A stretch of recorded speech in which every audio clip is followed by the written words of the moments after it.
ہم میں غداری کے الزامات لگنے شروع ہو گئے، حملے ہو گئے.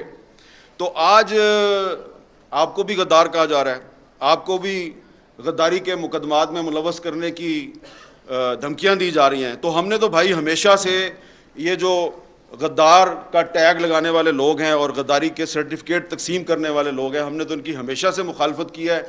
اب آپ بھی اس کی زد میں آ رہے ہیں تو ویلکم ٹو دا ٹریٹرز کلب.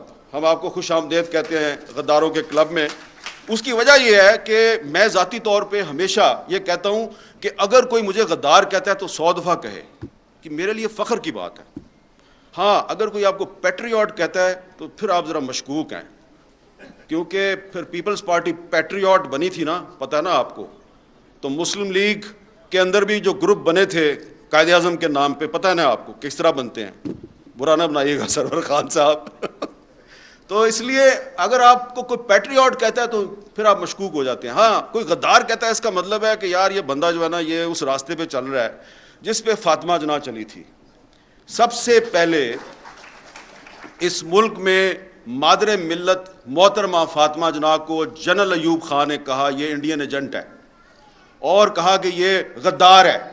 اس لیے آج کے پاکستان میں جب کسی سیاستدان کو غدار کہا جاتا ہے تو میں سمجھتا ہوں کہ اسے اس پہ اعتراض نہیں کرنا چاہیے. خوشی کے ساتھ کہیں کہ ہاں میں غدار ہوں، آؤ مجھے گرفتار کرو، آؤ میرے پہ مقدمہ چلاؤ. لیکن اگر کوئی فوجی ڈکٹیٹر جو ہے اس پہ آرٹیکل 6 کو ایبروگیٹ کرنے کا الزام ہے تو اس پہ مقدمہ ضرور چلنا چاہیے. اس کو کنوکٹ کیا گیا تو اس کو سزا بھی ملنی چاہیے. تو یہ شعیب شاہین صاحب جو ہیں یہ میری اس بات سے اتفاق کریں گے. انہوں نے بڑے خوبصورت طریقے سے آپ کو ڈیفائن کر دیا ہے کہ آئین کی خلاف ورزی ایک اور چیز ہے اور آئین کو ایبروگیٹ کرنا ایک اور چیز ہے. تو آئین کی خلاف ورزی پر آپ ایک مقدمہ چلا سکتے ہیں کہ بھئی تم نے ٹریفک سگنل توڑا ہے، تمہیں جرمانہ کرتے ہیں. لیکن ٹریفک سگنل توڑنے پہ آپ کہیں کہ تم غدار ہو، تم نے آئین ایبروگیٹ کیا ہے، تو یہ بات جو ہے یہ ناقابل قبول ہے. اس لیے پولیٹیکل گورنمنٹ کو فوجی ڈکٹیٹروں کے راستے پہ بالکل بھی نہیں چلنا چاہیے.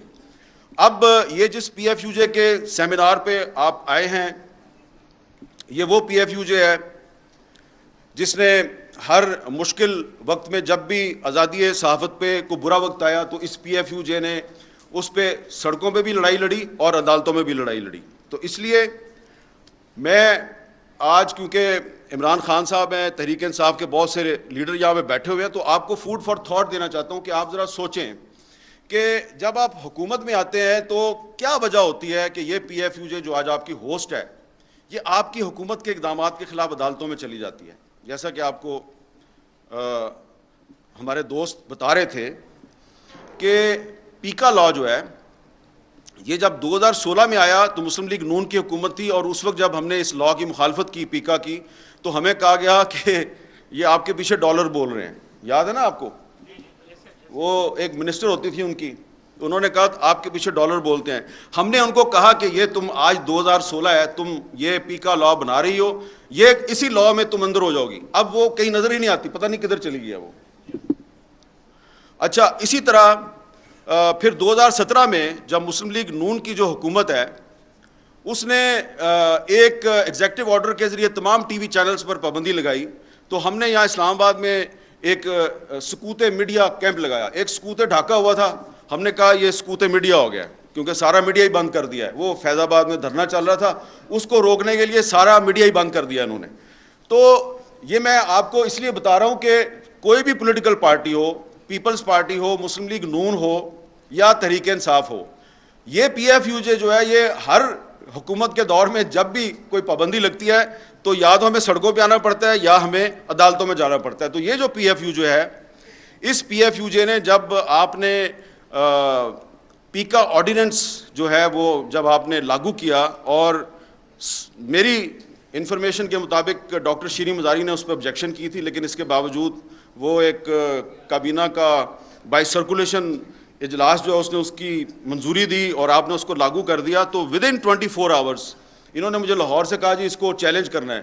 یہ جمیل مرزا صاحب آگے میرے پاس اگلے دن، ہم نے بہت جلدی میں ایک پٹیشن تیار کی، اس میں آرگومنٹس بھی صحیح طرح نہیں لکھے، بس کر کے صبح جا کر 9 بجے عدالت میں ہم نے اس کو داخل کروایا. اور اس دن جسٹس اطہر من اللہ صاحب کا اللہ بھلا کرے کہ انہوں نے اس کا جو سب سے خطرناک اس کی جو کلاز تھی اس کو انہوں نے سسپینڈ کر دیا.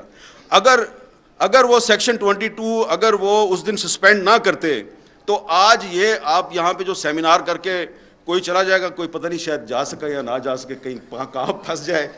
لیکن یہ ہے کہ یہ شعیب شاہین صاحب تو پچھلے سیمینار میں بھی تقریر کر کے ابھی تک آپ صحیح سلامت پھر رہے ہیں.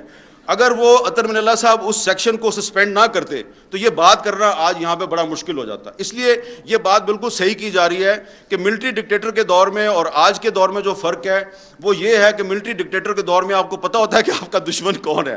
یہ سویلین گورنمنٹ کے دور میں جو ایک آمرانہ قسم کے اقدامات لگتے ہیں تو وہ سامنے نہیں آتے, پتہ نہیں چلتا کون کیا کر رہا ہے. اسی طرح جو ایک تو پیکا آرڈیننس جو ہے, پیکا لا, یہ آزادی صحافت کے راستے کی بہت بڑی رکاوٹ ہے. ایک اور قانون ہے جو انگریز نے ہم پہ مسلط کیا تھا, 124A بغاوت کا مقدمہ. اور یہ 124A جو ہے یہ اس کی یہ ٹریجڈی ہے بہت بڑی پورے سب کانٹیننٹ کی, کہ ایک کشمیری جرنلسٹ ہے فہد شاہ, سری نگر میں اس کو جیل میں ڈالا ہوا ہے 124A کے تحت. اس پہ 124A لگائی ہے انڈین گورنمنٹ نے, اور یہاں پاکستان کی گورنمنٹ جو ہے اس نے علی وزیر جو elected member of the national assembly ہے اس کو 124A لگا کے اس کو جیل میں رکھا ہوا ہے, اور اس کی سپریم کورٹ نے ضمانت کیا ہے, اس کی سندھ ہائی کورٹ نے ضمانت کیا ہے, لیکن علی وزیر کو باہر نہیں آنے دیتے. اور جب 124A کو ختم کرنے کے لیے کوئی سینٹ میں کوئی بل موو ہوتا ہے تو خواہ کوئی بھی گورنمنٹ ہو وہ اس کو پاس نہیں ہونے دیتی, اس کی مخالفت کرتی ہے.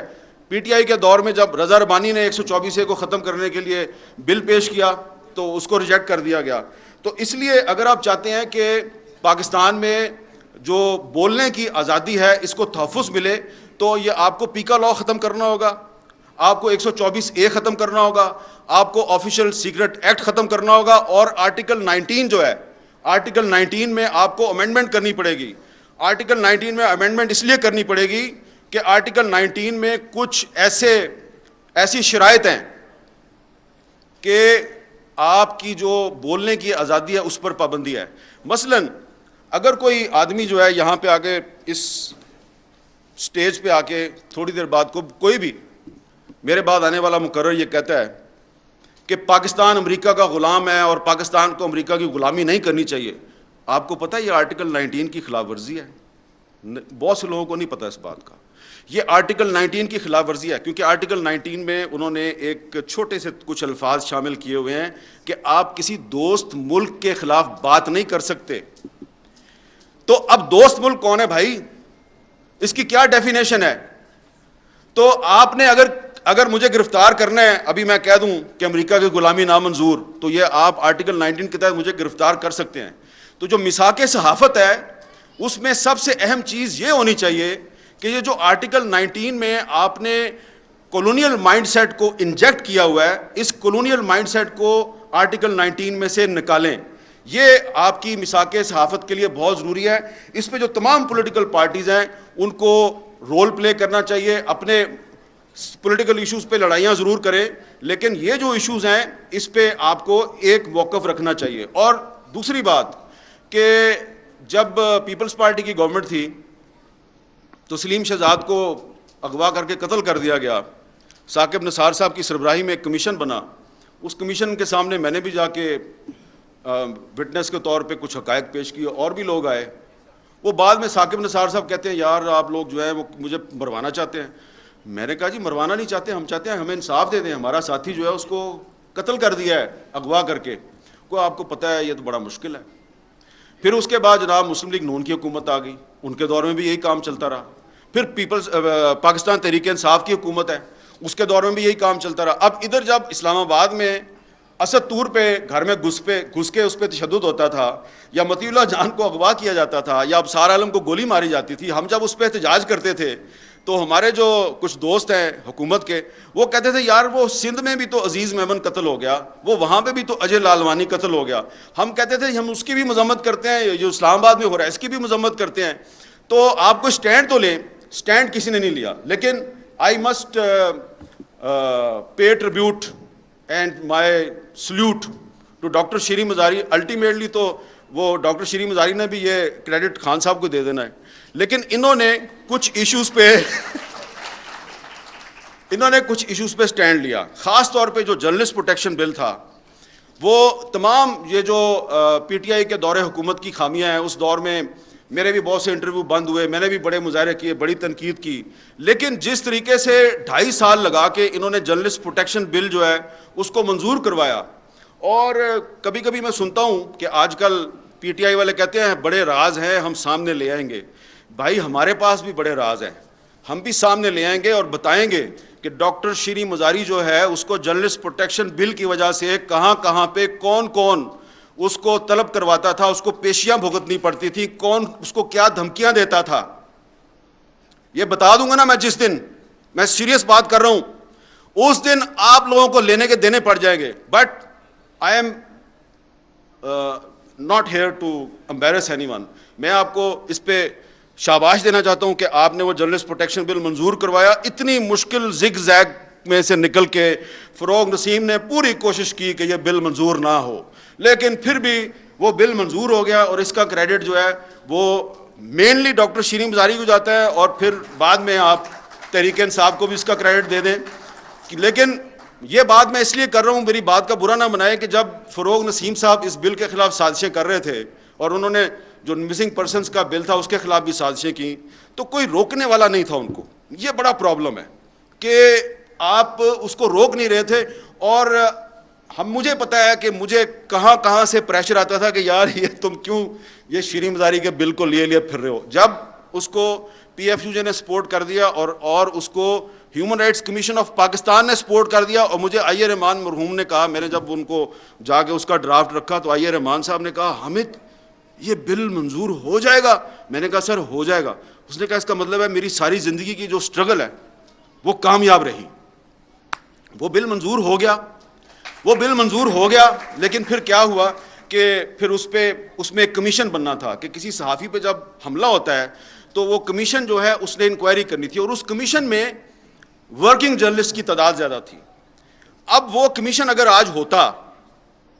وہ کمیشن آج ہوتا تو یہ جو بہت سے صحافی ہمارے سامنے بیٹھے ہیں جن پہ آج کل مقدمات درج ہو رہے ہیں اور ان کو ہراسمنٹ کا سامنا ہے، تو وہ کمیشن ان کی انکوائری کر رہا ہوتا. نہ وہ کمیشن بن سکا، نہ ہی اس کمیشن کا سربراہ جو ہے اس کی تقرری ہو سکی. لہٰذا یہ جو میثاق صحافت ہے اس میں ایک چیز یہ بھی شامل ہونی چاہیے کہ جو پچھلے دور میں جو جرنلسٹ پروٹیکشن بل بنایا گیا تھا، اس جرنلسٹ پروٹیکشن بل میں جو کمیشن ہے اس کو کمیشن کی تشکیل مکمل کی جائے، اس کا چیئرمین لایا جائے. کیونکہ اگر وہ کمیشن نہیں بنے گا تو اس کا مطلب ہے کہ جرنلسٹ پروٹیکشن بل جو ہے وہ صرف ایک ڈاکومنٹ ہے اور اس کی کوئی پریکٹیکل حیثیت نہیں ہے. وہ بل جو ہے وہ ضرور بننا چاہیے، اور اگر وہ بل نہیں بنتا تو اس کا مطلب ہے کہ پھر یہ جو اس وقت حکومت ہے یہ آزادی صحافت جو ہے اس میں اتنی سنسیئر نہیں ہے جتنے کہ دعوے کیے جا رہے ہیں. تو میں نے کافی ساری باتیں کر لی ہیں، لیکن ایک بات میں آخر میں ضرور کروں گا کہ اسلام آباد ہائی کورٹ بار ایسوسی ایشن جو ہے اس نے پاکستان تحریک انصاف کے دور حکومت میں ایک آبزرویشن دی تھی تقریباً 5-6 مہینے پہلے کہ لاپتہ افراد کا جو معاملہ ہے اس پر اب میڈیا میں بات کرنا بڑا مشکل ہو گیا ہے. وہ تو تھا تحریک انصاف کا دور حکومت، اب شہباز شریف صاحب کا دور حکومت ہے. اب انہوں نے ایک کمیٹی بھی بنا دی ہے، لیکن ابھی بھی ایسا لگ رہا ہے کہ لاپتہ افراد پہ بات کرنا کافی مشکل ہے. اور آپ لوگ اپنے جلسوں میں اپنی تقریروں میں ہر ایشو کو چھیڑتے ہیں. مجھے لگتا ہے کہ آپ سوائے شیریں مزاری کے آپ لوگ اس ایشو کو اوائڈ کرتے ہیں. میں یہ نہیں چاہتا کہ شعیب شاہین کی طرح ڈائریکٹ آپ کو میں کہوں کہ پہ جاؤ، میں بالکل یہ نہیں کہوں گا کہ پہ جاؤ، لیکن یہ ایک ایشو ہے. اگر آپ پاکستان میں آئین اور قانون کی بالادستی چاہتے ہیں تو یہ جو انفورسڈ ڈس اپیرنسز کا مسئلہ ہے، لاپتہ افراد کا مسئلہ ہے، اس پر آپ کو سٹینڈ لینا پڑے گا. اور اس کا براہ راست تعلق جو ہے وہ آزادی اظہار کے ساتھ ہے، کیونکہ ہمارے بہت سے صحافی ساتھی جو ہیں ان کو اغوا کیا جاتا ہے، اٹھا لیا جاتا ہے صرف اسی چکر میں کہ آپ جو ہے ریڈ لائن کراس کرتے ہیں. اور پولیٹیکل ورکر جو ہے اس کو تو اٹھا کے غائب بھی کر دیا جاتا ہے. ہمارے کچھ ساتھی جو ہیں وہ جا کے پھر واپس آتے ہیں اور پھر وہ چپ ہو جاتے ہیں. تو اس لیے یہ جو لاپتہ افراد کا معاملہ ہے اس کا ہماری صحافت کے ساتھ اور فریڈم آف سپیچ کے ساتھ بہت گہرا تعلق ہے. اس لیے جب تک آپ اس پہ سٹینڈ نہیں لیں گے تو وہ لوگ جو سمجھتے ہیں کہ پاکستان میں آپ کو انسانی حقوق کی خلاف ورزیوں کے خلاف ایک سیسا پلائی ہوئی دیوار بننا چاہیے، وہ آپ کے ساتھ کھڑے نہیں ہوں گے، اور یہی آپ کا اصل ٹیسٹ کیس ہے۔ بہت بہت شکریہ۔ یوٹیوب پر گوگلی ٹی وی دیکھنے کے لیے youtube.com کی سرچ بار میں گوگلی ٹی وی ٹائپ کریں۔ گوگلی ٹی وی کے پیج پر سرخ رنگ کے سبسکرپشن والے بٹن پر کلک کرنا نہ بھولیے۔ یوٹیوب پر اپلوڈ ہونے والی ویڈیو سے باخبر رہنے کے لیے بیل آئیکن پر کلک کیجیے۔ آپ کو ہر نئی آنے والی ویڈیو کے بارے میں نوٹیفیکیشن موصول ہو جائے گا۔